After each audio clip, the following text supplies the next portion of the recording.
Eh bien, bonjour à tous. Je m'appelle Vianney Raskin. Je suis le fondateur de Citron, une société spécialisée en efficacité énergétique des bâtiments. Et je suis ravi de vous accueillir aujourd'hui pour un webinar sur le sujet du budget énergie 2026, comment l'anticiper, comment le créer, l'optimiser et performer grâce à ça tout au long de l'année prochaine. Alors, juste un petit mot avant de commencer. Si vous avez des questions lors de ce webinaire, n'hésitez pas. Posez-les dans l'onglet Q et R que vous avez en bas de votre écran. Ça me permettra de pouvoir y répondre soit à la fin, soit au fur et à mesure en fonction du nombre, pour pouvoir éviter enfin, pour que je puisse les retrouver. Parce que si vous le faites dans le petit onglet Converser, je ne les verrai pas ou elles seront perdues dans les échanges que vous pourrez avoir. Alors, rapidement, quelques mots sur Citron pour ceux qui ne nous connaissent pas encore. Citron, c'est une société qui a été créée en 2011. On est un des leaders français en matière d'accompagnement dans la transition énergétique des patrimoines immobiliers. On fait à peu près 15 millions d'euros de chiffre d'affaires, 150 salariés. J'en suis un des deux fondateurs avec Maxime Pertu. Et nos équipes sont principalement réparties entre une quarantaine de personnes sur la partie tech, qui crée le produit, la plateforme, le système de management de l'énergie Citron, et plus d'une cinquantaine de personnes qui sont là pour accompagner nos clients dans leur démarche de transition énergétique. Tout simplement parce qu'on a une conviction, on a une mission, c'est celle d'accélérer la transition énergétique, mais on a aussi une conviction, c'est que pour pouvoir y arriver, on a besoin de deux choses. Une plateforme, un outil digital performant qui va permettre d'automatiser toutes les tâches chronophages que peut avoir à faire pour des raisons réglementaires, pour des raisons de suivi, de reporting, etc. Le gestionnaire d'un patrimoine immobilier d'un point de vue énergétique. Et de l'autre côté, on est aussi convaincu qu'il faut qu'il y ait des gens qui se saisissent du sujet. Alors, il pourrait être en interne, en externe, chez Citron ou ailleurs, chez vos partenaires, vos exploitants, etc. Mais il faut des personnes qui s'appuient sur cet outil pour pouvoir aller sur site, détecter les gaspillages, analyser le comportement de vos bâtiments, de vos équipements, de vos consommations énergétiques pour définir les gaspillages énergétiques, mettre en place des actions de performance, mesurer leur impact et répondre à tous les enjeux que vous pourriez avoir liés à l'énergie de vos bâtiments. Alors, un dernier mot sur Citron avant de passer au cœur du sujet. Citron aujourd'hui travaille avec quatre grands segments de marché, globalement quasiment tous les bâtiments qui consomment de l'énergie. On s'adresse au ce qu'on appelle le tertiaire occupant, donc les entreprises qui, par la nature de leur activité, peuvent avoir beaucoup de bâtiments, enfin entre un et plusieurs milliers de bâtiments. On s'adresse à l'immobilier d'investissement à travers les foncières, à travers les property managers. On travaille aussi avec les collectivités, des villes, des départements, des régions, des collectivités, des communautés de communes, etc., des syndicats d'énergie. Et on travaille avec les logements sociaux, l'habitat collectif. Alors, aujourd'hui, on va pouvoir parler donc de comment construire son budget énergie. Alors pour ça, on va commencer par redonner un petit peu de contexte sur l'actualité, comment, à quelle sauce on va être mangé en 2026 sur l'énergie. Le calendrier du coup 2026 et puis un petit peu après sur ce qu'il faut anticiper, quelles sont les prochaines échéances à ne pas louper et à intégrer dans le cadre de sa réflexion budgétaire. On pourra ensuite définir ce que c'est qu'un budget énergie, qu'est-ce qui le compose, et ensuite on rentrera dans le vif du sujet, comment construire ce fameux budget énergie et comment, suite à ça, demain suivre et continuer à optimiser et communiquer autour de son budget énergie. Alors, on va pouvoir commencer par un petit peu de contexte. Alors d'abord, je pense que vous suivez tous l'actualité. On vit dans un monde aujourd'hui qui est très instable d'un point de vue géopolitique, ce qui a un impact direct sur les marchés, principalement des hydrocarbures, des énergies fossiles comme le gaz et le pétrole. Mais quand on fait bouger le prix de l'énergie, enfin du gaz et du pétrole, très rapidement après, on a un impact sur l'intégralité des énergies, puisque, comme vous le savez, le prix de l'énergie aujourd'hui est calculé en fonction de la dernière centrale mise en production pour pouvoir assumer un pic de production.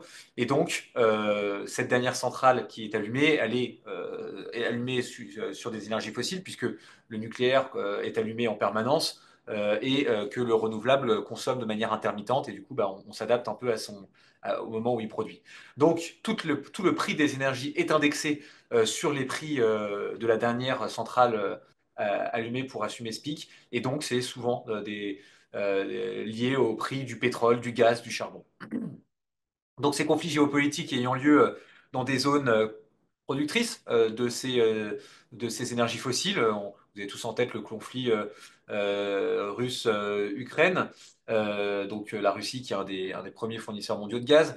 Vous avez le Moyen-Orient qui est très instable d'un point de vue géopolitique et qui du coup a des impacts très directs sur les prix, notamment du pétrole, etc. Donc ça crée une incertitude. Qui dit incertitude dit, enfin ça crée une incertitude et des pénuries et à la fois la certitude et la pénurie créent une instabilité et très probablement une hausse des prix de ces énergies.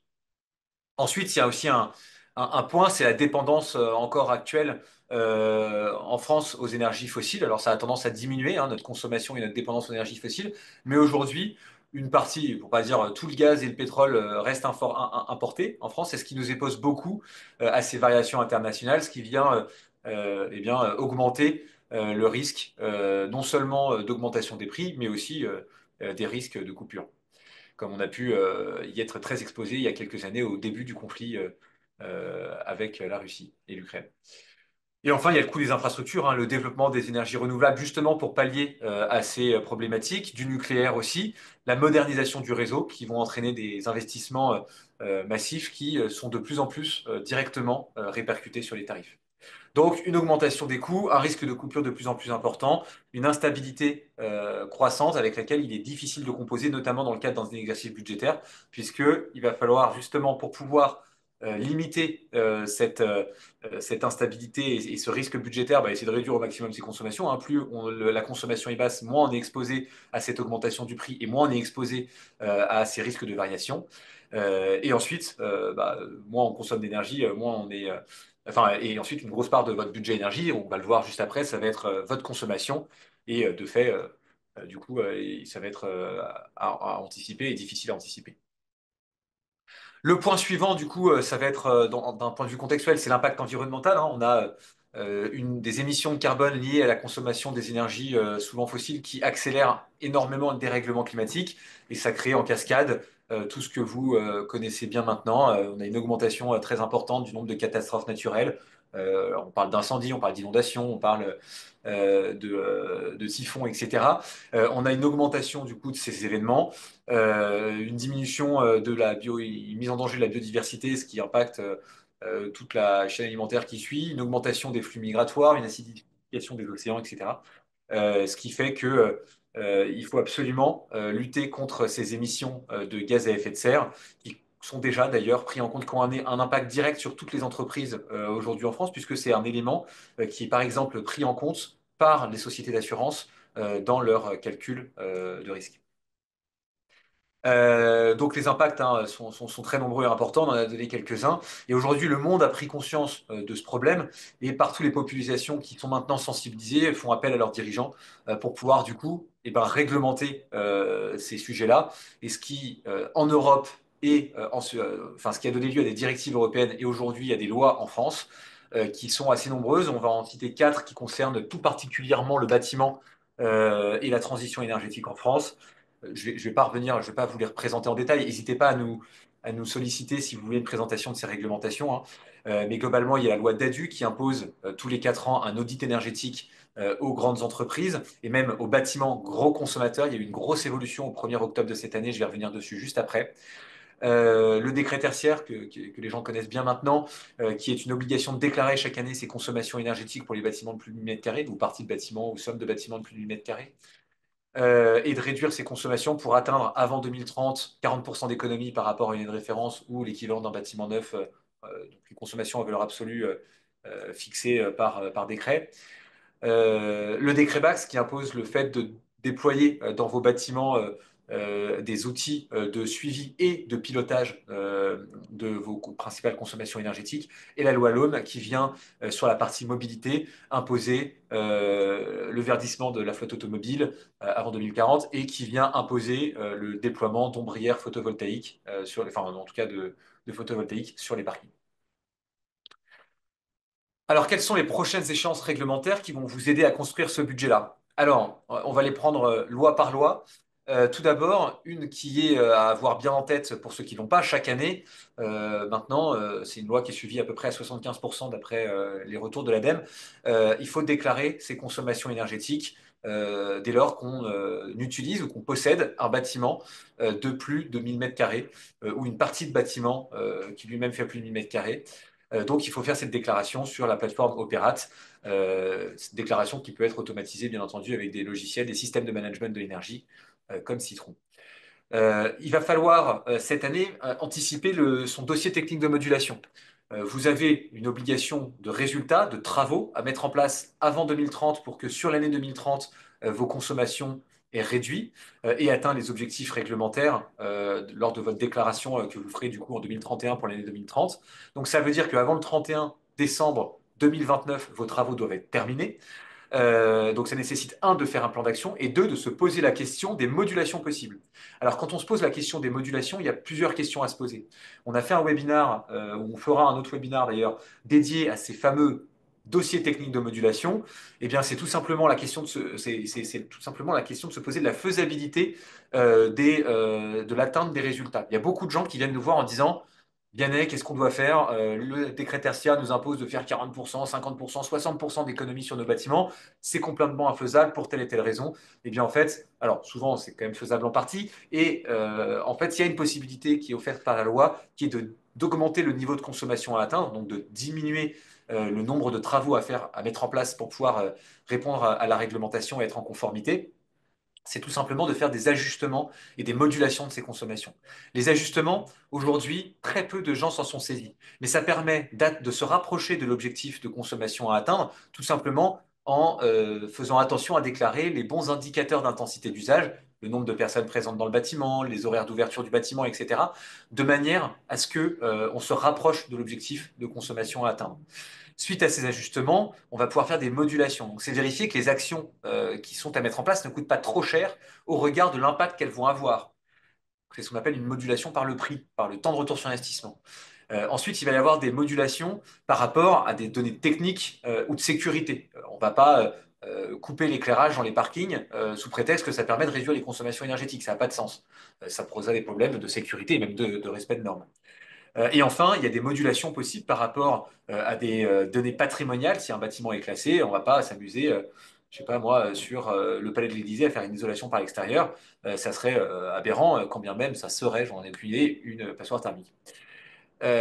Donc il va falloir prendre en compte un certain nombre de choses dans le cadre du décret tertiaire, dans le cadre de son budget de cette année, pour pouvoir anticiper du coup ces travaux, pour pouvoir faire ces dossiers techniques de modulation, parce que c'est cette année qu'il va falloir faire le gros de ces dossiers techniques de modulation, et pour pouvoir faire sa déclaration opéra annuelle.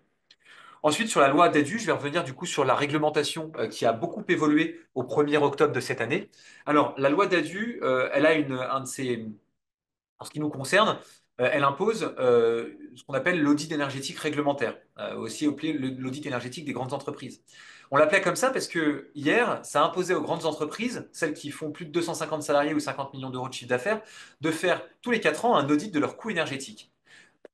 Je ne reviens pas sur comment et ce qu'on risque si on ne le fait pas cet audit, mais si vous avez des questions, n'hésitez encore une fois pas à nous contacter. Mais il y a eu un changement des personnes concernées sur ces audits énergétiques. Hier, c'était du coup 250 personnes et 50 millions d'euros de chiffre d'affaires. Aujourd'hui, on ne regarde plus la personne morale, le numéro de sirène et son chiffre d'affaires et son nombre de salariés. On regarde la consommation énergétique globale du numéro de sirène. La consommation énergétique globale du numéro de sirène, si elle dépasse les 2,7 gigawattheures par an, vous êtes assujetti à cette obligation de audit énergétique tous les 4 ans. Et la première échéance, si vous êtes nouvellement assujetti, et vous êtes très nombreux à être nouvellement assujettis, je pense notamment aux foncières qui n'étaient jamais assujetties et qui commencent à l'être, je pense aux collectivités qui n'étaient pas assujetties et qui commencent à l'être, je pense à toutes les personnes qui ne faisaient pas 250 salariés ou 50 millions d'euros de chiffre d'affaires, mais qui avaient une consommation énergétique importante parce que au global, au total, une consommation de 2,3 gigawattheures par an, ce qui vient assez vite, eh bien, ces personnes-là qui sont maintenant assujetties doivent, avant le 11 octobre 2026, ça va venir très vite, devoir mettre en place un audit énergétique. Un truc à avoir en tête, un audit énergétique, ça prend à peu près entre la commande et la livraison 6 mois à être livré, tout simplement parce que la plupart des entreprises de conseil qui ont du succès ont à peu près 2, 3 mois de carnet de commandes devant eux et peuvent commencer à travailler 2, 3 mois après le passage de votre commande. Et après, entre la collecte des prérequis, l'analyse, les déplacements sur site et les rayons de restitution et les éventuelles petites modifications à faire suite au premier retour, et ben, ça prend quelques mois, puisqu'on se voit plusieurs fois et que les agendas de tout le monde sont compliqués. Alors, autre élément de cette loi d'ADU, c'est l'obligation, là pour le coup, pour les entreprises. Alors, il y a déjà la possibilité d'échapper à cette réglementation d'audit énergétique si on est, si on est certifié ISO 50001. Mais cette norme ISO 50001, qui est la norme de l'amélioration en continu de la performance énergétique du périmètre de bâtiments notamment qui a été sélectionné, eh ben, elle devient obligatoire dès qu'on a plus de 23,6 gigawattheures par an. Donc dès qu'on est là pour le coup un gros consommateur, un 23,6 gigawattheures, ça représente à peu près 100 000 mètres carrés de bureaux par exemple. Alors au total, donc ça peut aller assez vite. Et d'ailleurs le 2,3, le 2,7 tout à l'heure correspondait à un peu moins de 10 000 mètres carrés de bureaux au total. Ça pour le coup ça vient très très vite. Mais le 100 000 potentiellement vient pas si vite que ça. Mais dès qu'on a plus de 100 000 mètres carrés, c'est une moyenne, hein, dès qu'on a une consommation un peu plus élevée que la moyenne parce qu'on a une autre typologie d'usage, ça vient beaucoup plus vite. Mais de plus de 23 gigawattheures par an, on est contraint à cette nouvelle norme, enfin la norme n'est pas nouvelle, mais cette nouvelle obligation de se certifier ISO 50001. De la même manière, si vous voulez plus d'informations sur l'ISO 50001, n'hésitez pas à nous poser toutes vos questions. On pourra soit créer un webinaire dédié sur le sujet, soit vous proposer un rendez-vous avec un expert pour qu'il vous le présente. Ensuite, il y a une grosse enfin, nouveauté, on commence à l'avoir en tête, mais une grosse deadline qui arrive en 2026, c'est que au 1er janvier 2027, donc au 31 décembre 2026, il faut avoir mis en place un système BACS pour tous les bâtiments qui font plus de 70 kilowatts de puissance nominale installée sur les équipements de CVC. Ça revient à peu près à un bâtiment de 1000 mètres carrés. Donc ça veut dire que tous les bâtiments de plus de 1000 mètres carrés, on parle d'un milliard de mètres carrés tertiaires en France, vont devoir se mettre en conformité avec ce décret BACS qui lui-même impose l'obligation de suivre ses consommations énergétiques. Souvent, vous le faites dans le cadre du décret tertiaire parce que vous avez déployé un système de management de l'énergie, mais ça impose souvent de sélectionner. Potentiellement, ça impose de changer de système de management de l'énergie si celui que vous avez choisi jusqu'à maintenant ne répond pas aux contraintes du décret BACS. Et potentiellement, ça impose de prendre des modules complémentaires pour pouvoir faire du sous-comptage, par exemple, qui est imposé dans le cadre du décret BACS, pour pouvoir faire des demandes d'intervention automatisées auprès de ses partenaires, ses exploitants, pour pouvoir comparer vos consommations à une valeur de référence. Tout ça, c'est des obligations qui viennent dans le cadre du décret BACS, en plus de l'obligation dite de pilotage, donc cette obligation de pouvoir éteindre et allumer automatiquement en fonction de planning prédéterminés les équipements consommateurs d'énergie dans vos bâtiments. Donc voilà, donc c'est 80% du décret BACS qui arrive à échéance en fin d'année 2026. Les bâtiments de plus de 290 kilowatts étaient déjà soumis depuis 2 ans, enfin depuis un an du coup aujourd'hui, et c'était 2 ans avant la prochaine échéance. C'est une réglementation qui a été très suivie, tout simplement parce que les grands bâtiments donc, qui étaient déjà assujettis étaient déjà très équipés. Là, on arrive sur une deuxième phase qui est beaucoup plus ambitieuse, qui est le fait de déployer ce système BACS sur plus quasiment un milliard de mètres carrés de tertiaire en France, qui sont tous les bâtiments de plus de 1000 mètres carrés. Et d'ailleurs, le décret BACS est une émanation du décret tertiaire, et c'est pour ça que ça cible à peu près les mêmes bâtiments. Et enfin, la loi LOM, avec deux obligations, pareil, hein, avant janvier 2027 pour le verdissement de la flotte automobile et même le 1er janvier 2026 pour l'installation d'ombrières photovoltaïques sur tous les bâtiments, enfin les parkings plutôt, de bâtiments ayant une surface de 10 000 mètres carrés de parking, ce qui vient aussi relativement assez vite. Si vous avez des parkings extérieurs, il faut y penser. N'hésitez pas aussi à nous solliciter si vous voulez une présentation de cette réglementation plus précise. Voilà, donc vous voyez, on a une année 2026 qui va être particulièrement chargée hein, sur la partie énergétique. Beaucoup de réglementations, beaucoup d'enjeux environnementaux et géopolitiques et donc financiers qui vont nous imposer à la fois un suivi, mais donc une anticipation très importante. C'est aussi pour ça que chez Citron, on s'est dit que c'était important de vous apporter de vous sensibiliser au sujet et de vous apporter un maximum d'éléments pour vous permettre d'anticiper vos budgets et de ne pas être surpris l'année prochaine. Alors, de quoi il est composé ce fameux budget énergie? Parce que c'est bien beau de dire qu'il faut l'anticiper et qu'il y a plein de réglementations, il faut aussi le comprendre. Et ce qu'on met en général à raison dans le budget énergie, bah, c'est l'énergie. 95% de la consommation, enfin du coût du budget énergie, eh ben, c'est la facture énergétique. Une facture énergétique, hein, il y a, c'est divisé en trois tiers non proportionnels. C'est la quantité d'énergie consommée, c'est le coût de l'acheminement et c'est les taxes. Donc, une grosse partie de ce coût énergétique, enfin de ce coût budgétaire, ça va être lié à cette fameuse consommation qu'il va falloir essayer d'anticiper en volume pour l'année prochaine. Mais ce n'est que 95%. 95%, ça veut dire qu'il y a 5% de vos coûts qui vont être sur d'autres éléments. Et 5%, c'est important, puisque le coût énergétique d'une organisation, c'est un de ses premiers coûts liés au bâtiment.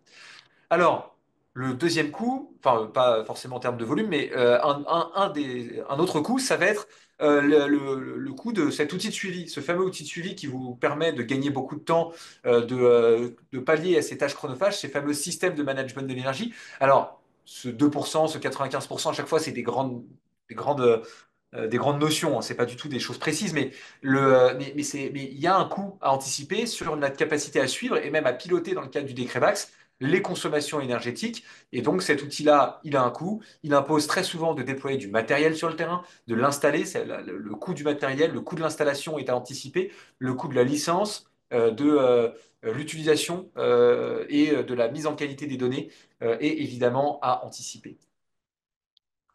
Ensuite, il va y avoir le coût en termes de ressources humaines. Donc, le coût en termes de ressources humaines, eh ben, ça va être les équipes en interne chez vous ou d'ailleurs en externe chez vos prestataires. Alors, les prestataires, ça peut être des sociétés de conseil, des bureaux d'études, des exploitants, ça peut être tout un tas de personnes différentes, mais qui vont vous accompagner ou travailler en interne chez vous pour pouvoir piloter, utiliser du coup ce fameux système de management de l'énergie, être sur le terrain, sur vos bâtiments, piloter la performance et donc, ça va être globalement des montants à réfléchir en termes de salaire et en termes de formation continue aux nouvelles réglementations et puis aux nouvelles technologies qui sortent en matière de performance énergétique.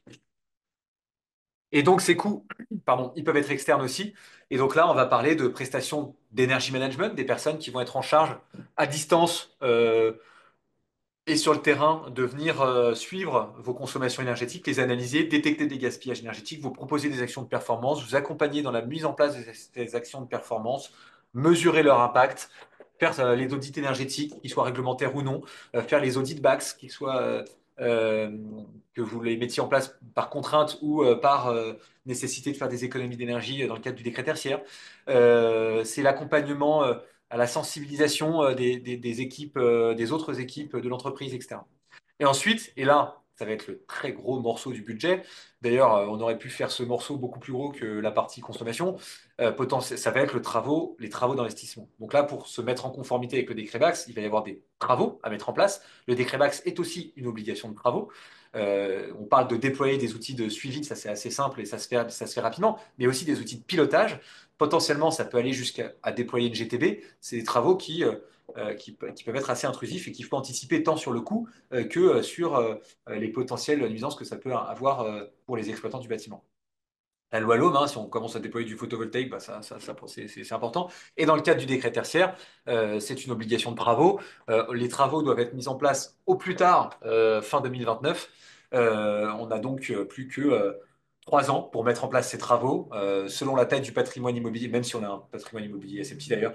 3 ans pour définir les travaux à mettre en place, les financer et les déployer et en faire la recette. Bah, vous le savez tous aussi bien que moi, ça devient une urgence de définir ces travaux et de les mettre en place. Vous êtes nombreux à avoir déjà commencé. D'ailleurs, un petit chiffre comme ça à la volée. Aujourd'hui, on a dépassé les 60% des bâtiments que Citron suivent qui sont conformes avec la réglementation, avec le premier niveau de la réglementation décret tertiaire, donc à l'échéance 2030. Ces investissements, ils peuvent être multiples. Ça peut être des actions de performance énergétique, ça peut être notamment dans le cadre du décret tertiaire, ça peut être le décret Bax, la loi LOM, etc. J'ai un petit peu anticipé cette slide sur la précédente. Mais donc, il va falloir les budgéter. Alors, comment est-ce qu'on fait ce fameux budget? Eh bien, ce budget, on va pouvoir le faire d'abord en étudiant son coût énergétique de l'année en cours, ou de l'année représentative si l'année en cours n'est pas suffisamment représentative. L'esprit, ça va être de se dire, bon, je vais prendre 12 mois glissants. Ça pourrait être les 12 derniers mois glissants sur lesquels vous avez une complétude de plus de 90% de vos consommations énergétiques, par exemple. Si vous n'avez pas fait trop de travaux ou pas ajouté, ou enfin, s'il n'y a pas eu d'éléments particuliers sur ces 12 mois-là en question, eh ben, vous partez de cet état des lieux et vous allez retirer les bâtiments qui n'auront pas de consommation parce que vous les avez retirés du patrimoine ou parce qu'ils sont vides sur l'année suivante, et ajouter les bâtiments que vous avez intégrés à votre périmètre en estimant leur consommation énergétique, soit avec une moyenne surfacique, soit avec les résultats d'un audit énergétique. Il va falloir donc du coup, suite à l'intégration de cette évolution de périmètre, estimer le prix de l'énergie et donc là, prendre une hypothèse d'augmentation. Pour la plupart des gens, c'est ce qu'ils font, d'augmentation du prix. Mais si votre conviction c'est qu'il va baisser, bah, prenez une augmentation de diminution. C'est pas mon conseil, mais vous pouvez le faire. Mais il va falloir vous faire une conviction en échangeant avec des experts, en missionnant des conseils, en posant des questions à l'ADEME sur l'évolution du prix de l'énergie. Aujourd'hui, les gens ils prennent une hypothèse de plus 5% quand on les écoute. Euh, sans boule de cristal, c'est très difficile de se projeter sur une hypothèse fiable, mais je laisse votre libre arbitre en juger. Mais en tout cas, c'est important de prendre en compte une évolution du prix, puisque dans le contexte d'instabilité, même si ce n'est pas une évolution du prix qui est certaine, c'est une façon de faire de prendre une marge pour éviter d'être surpris par ces évolutions du prix qui de toutes les façons auront lieu. Donc tout ça, ça va vous permettre de définir le coût de l'énergie de l'année suivante, avec une marge de manœuvre et également à prendre en compte pour les aléas climatiques. Si vous observez que l'année a été particulièrement clémente, donc avec des variations de température assez faibles, tant sur le chaud que sur le froid, si vos bâtiments d'ailleurs sur le froid sont climatisés, bah, vous pouvez prendre une, pouvez ne pas, vous pouvez prendre ça comme référence. Si on a eu une année particulièrement intense en termes de variation climatique et qu'on a eu une consommation en termes de climatisation ou de chauffage particulièrement intense, bah, peut-être que vous pouvez vous référer du coup à une autre année ou alors prendre une décote de cette consommation. C'est pareil que le prix, très difficile d'avoir la réponse avant de le faire, mais l'anticiper pour avoir une marge de manœuvre, ça reste une bonne pratique. Et puis dernière bonne pratique, pour pouvoir automatiser la démarche, bah, c'est de s'équiper d'un système de management de l'énergie qui permet de travailler sur ces sujets-là, sur le calcul du coût du périmètre de manière automatique, en sélectionnant des bâtiments, etc. C'est quelque chose qui permet de le faire de manière beaucoup plus rapide. Ensuite, une fois qu'on a estimé ce fameux coût énergétique, il va falloir regarder à quelle réglementation on est assujetti pour pouvoir anticiper réglementation par réglementation, objectif par objectif qu'on se fixe, les autres composantes du budget. Je pars de l'état des lieux réglementaire parce s'est aperçu cette année qu'on a énormément de réglementations qui ont des échéances. Donc c'est important de pouvoir partir. Donc c'est une façon de faire qu'on vous conseille chez Citron, c'est de définir vos objectifs d'abord en fonction des réglementations et ensuite de se poser la question si oui ou non il faut être plus ou moins ambitieux par rapport à ces réglementations. Mais vu que les réglementations sont déjà très ambitieuses cette année, nous, notre suggestion, c'est de construire votre budget par rapport à celle-ci. Ça sera déjà souvent très ambitieux. Après, en fonction de si vous êtes plutôt une collectivité, plutôt un bailleur social, plutôt un tertiaire occupant ou plutôt de l'immobilier d'investissement, vous serez plus ou moins assujetti à ces différentes réglementations. Donc, vous pourrez choisir ou pas d'aller plus loin en termes d'enjeux, d'aller plus loin que la réglementation. L'immobilier d'investissement, par exemple, ajoute souvent, on aurait pu le signaler en plus ici, toute la partie labellisation qui peut être à intégrer à ces objectifs. En tout état de cause, la suggestion de Citron aujourd'hui, c'est de partir en première approche de l'état des lieux réglementaire donc du coup de sélectionner ces réglementations. Alors, la loi DADU, donc on se les rappelle rapidement, la loi DADU, le décret tertiaire, le décret VAX et la loi LOM/loi APER, qu'on a cité juste avant. Donc les échéances, hein, je les répète ici. Alors, il va falloir du coup budgéter pour chacune de ces réglementations. Alors, on a essayé de mettre une fourchette, mais c'est devenu un râteau de pricing sur chacun des sujets. Vous voyez, quand on parle de loi d'ADU, un audit énergétique et une certification ISO 50001 en fonction de la taille et de la complexité de ses bâtiments, en fonction de la taille et de la complexité de son patrimoine immobilier, ça peut être radicalement différent. On peut aller du simple au triple, voire du simple au quadruple, pour pouvoir se mettre en conformité. Donc, vous avez quelques éléments réglementaires, mais n'hésitez pas, même si c'est que pour construire votre budget, à demander des devis à des entreprises comme Citron. Nous, on sait jouer le jeu, on sait que les devis dans cette période, ils sont souvent demandés pour des raisons de construction budgétaire. On joue le jeu, on est aussi content de rentrer en contact avec vous quand on ne vous connaît pas pour ces raisons-là. Ça nous permettra de nous positionner demain quand vous commencerez à entamer la démarche. Sur la partie décret tertiaire, il y a deux choses à anticiper, hein. Il y a la partie, cette année en tout cas, déclaration. Une déclaration, ça va être 10 euros quand on a beaucoup de bâtiments très simples à 1000 euros quand on a beaucoup de bâtiments très compliqués, très peu de bâtiments très compliqués par site. Mais on a, et je parle que de la déclaration, et sur la partie dossier technique de modulation, un dossier technique de modulation, ça peut aller de 6 à 15, pareil, c'est du simple au double, voire au triple. Ça peut aller de 6 à 15 000 euros par bâtiment en fonction de sa simplicité, de sa complexité, etc. À avoir en tête, je ne rajoute pas sur la ligne des critères tertiaires les travaux, bien qu'il faille les anticiper dans votre réflexion. Mais aujourd'hui, je pense que cette année, comme il y a le dossier technique de modulation à faire, l'urgence est peut-être au dossier technique de modulation qui lui-même va vous donner votre budget travaux pour les années à venir. Ça peut être une bonne pratique aussi de mettre un budget travaux compte tenu si vous êtes en mesure de faire vos plans d'action, si vous avez déjà vos plans d'action, et dans ces cas-là, le budget travaux, vous le connaissez déjà, ou si vous avez l'ambition de faire vos dossiers techniques de modulation rapidement en début d'année pour être en mesure de commencer les travaux dès cette année, puisque 3 ans, comme je disais tout à l'heure, c'est pas tant que ça. Le décret max, que vous avez bien en tête, pardon. Si on met quelques horloges et quelques modules supplémentaires sur un outil de suivi, bah, ça peut être assez accessible. Si on déploie une GTB hyper complexe, bah, ça peut aller assez loin. En termes de coûts, donc là, c'est du simple. On peut aller de 1000 à 100 000 euros. Donc, vous voyez, on est vraiment sur des râteaux là. Très difficile d'anticiper. Vraiment, la meilleure façon d'anticiper ce prix-là, c'est de demander de devis. On est à votre disposition pour ça. Et enfin, loi l'homme, loi à pair. Là, ne demandez pas de devis parce qu'on n'en fait pas, mais vous avez aussi ça à avoir en tête. Rapprochez-vous des spécialistes du sujet pour le faire. Nous, on a fait une petite estimation rapide qui ne mérite que de sensibiliser sur le sujet. C'est des sommes qui sont importantes. Il faut vraiment anticiper cette réglementation aussi. Alors, une fois qu'on a fait cet état des lieux réglementaire, on va pouvoir dimensionner les autres composantes du budget de fonctionnement de la partie énergie. On a vu tout à l'heure qu'il y avait le budget de fonctionnement d'un côté et le budget d'investissement de l'autre. Fonctionnement avec évidemment le coût énergétique. On a défini déjà comment le calculer.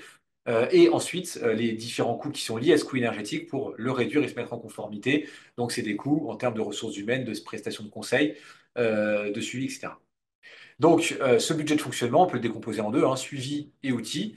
Là où il va falloir budgéter ce coût du système de management de l'énergie, de la plateforme de management énergétique, de sa maintenance, du déploiement de compteurs pour se mettre en conformité avec les différentes réglementations, du sous-compteur, etc. Là, en fonction de vos enjeux, ça peut aller de 50 euros par site à globalement 1 à 2 euros si on intègre le pilotage parfois, voire un peu plus par mètre carré et par an, simplement sur la partie outils. Et ensuite, on va avoir la partie ressources humaines ou prestations externes d'ailleurs, en fonction de comment est-ce que vous êtes organisé, en fonction de la souplesse que vous voulez, de votre taille aussi, hein. C'est beaucoup plus facile d'internaliser des responsabilités quand on est quand on est plus gros quand on a un coût énergétique plus important un budget forcément qui suit. Le gros avantage de sous-traiter sur ces sujets-là, c'est la souplesse, hein. Ça permet d'avoir accès à plein de compétences différentes avec un budget plus resserré. Ça permet de passer d'un sujet à l'autre. Ça permet d'avoir sous la main des experts qui ont des dizaines d'années d'expérience, mais du coup sur du temps partagé. Ça permet de bénéficier d'outils dans lesquels les sociétés de conseil ont pu investir, etc., etc. Et le fait d'internaliser, ça permet d'être au plus proche du terrain, ça permet d'avoir des personnes référentes et d'avoir une grosse quantité de temps alloué au sujet en interne. Voilà pour la partie budget de fonctionnement. Euh, Et après, on va aussi pouvoir avoir en tête l'identification du coup des sujets prioritaires, donc pour pouvoir construire poste par poste ce budget de fonctionnement. Donc on va avoir le sujet GTB, BAX, revamping LED, rénovation, euh, CVC, l'isolation, les investissements. Alors pardon, on parle bien du budget d'investissement, pas de fonctionnement, hein. Chiffrer les investissements par site et mesurer leur temps de retour sur investissement, intégrer les aides qui sont mobilisables et bien en tête les C2E dans dans vos réflexions budgétaires. Quand on est en train de faire son budget et qu'on demande des devis, vous avez aussi, notamment sur la partie investissement, la possibilité de demander des devis, aide déduite des certificats d'économie d'énergie. N'hésitez pas aussi à nous solliciter sur ce sujet-là. On ne le fait pas, mais on a des partenariats stratégiques avec des personnes qu'on a présélectionnées et qui s'engagent à mettre les actions de performance énergétique qui peuvent être amenées à déployer, soit en cohérence avec la plateforme Citron, soit en remontant des données sur Citron, soit en rentrant directement les actions de performance dans la plateforme Citron. Et ensuite, une fois que vous aurez établi la liste des actions, vous pourrez l'échelonner dans le temps et établir ce fameux PPI, le plan pluriannuel d'investissement, euh, d'ici à 2030, qui est la plus grosse échéance d'investissement à avoir en tête, ou en tout cas la prochaine, pour les raisons de travaux du décret tertiaire.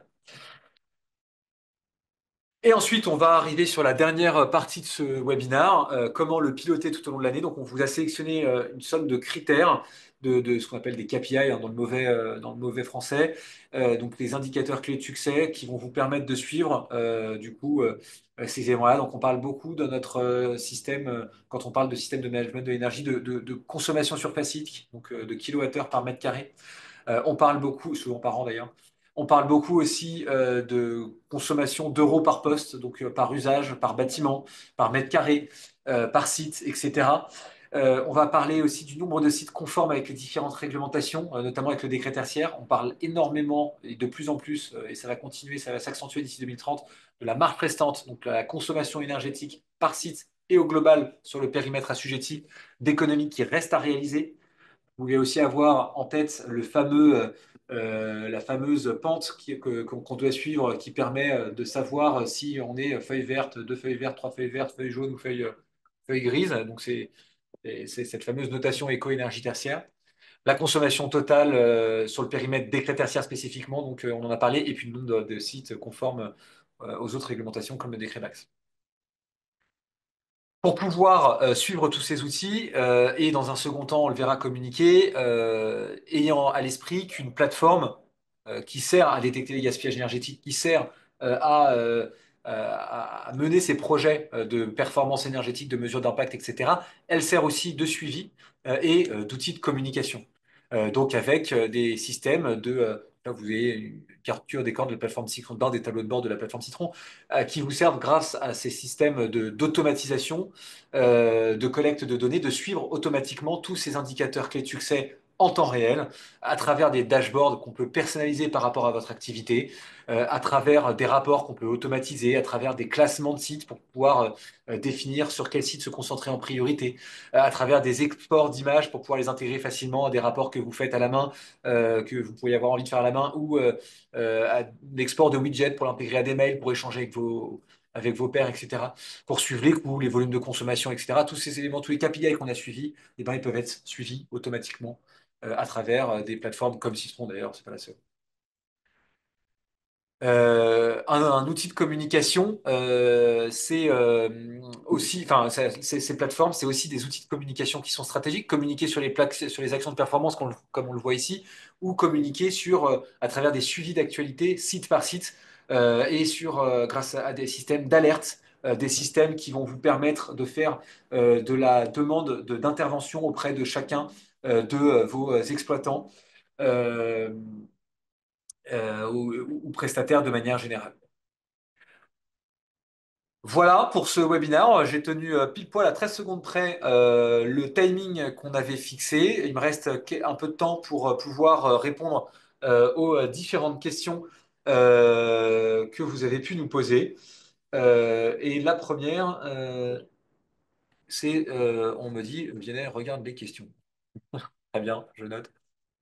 Hop, Q et R, voilà. Alors, j'ai plusieurs questions qui se sont affichées. La première, on me demande est-ce 40 ou 35%? Euh, et on me dit l'article, il part bien de 2020 et c'est bien passé de 35 à 40%. On parle de quoi? De quelle réglementation? Je n'avais pas l'impression. D'accord, pardon.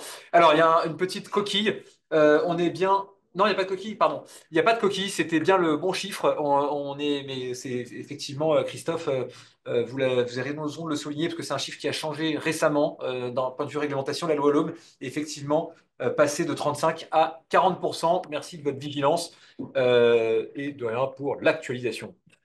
Ensuite, j'ai une nouvelle question de Jean-François cette fois-ci. La loi d'Adu, on prend en compte électricité, gaz ou juste électricité? Non, c'est toute énergie confondue. Et on peut additionner les énergies en les mettant en kilowattheure, en énergie finale, de manière à pouvoir les additionner. Donc c'est vraiment 100% des coûts énergétiques. Et d'ailleurs, dans le cadre de cette loi d'Adu, c'est même pas que les consommations énergétiques du bâtiment, c'est aussi les consommations énergétiques de vos éléments de transport, donc très souvent de vos véhicules et de vos éventuelles industries qu'il faudra prendre en compte. J'ai pas mal de questions qui sont sur les prix. Alors là, vraiment, je vous engage. Vous l'avez vu, on a essayé de faire des efforts de vous donner des ranges de prix, mais globalement, il faut faire des demandes de devis. J'en profite pour vous. Vous avez le mail et le téléphone à l'écran. Prenez contact avec Citron, demandez des devis.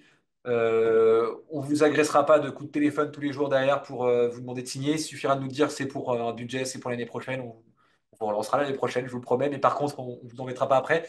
Mais demander vos devis pour construire vos budgets, ça reste la meilleure façon de faire. Ça reste vraiment la seule façon de faire pour être précis et construire ses budgets.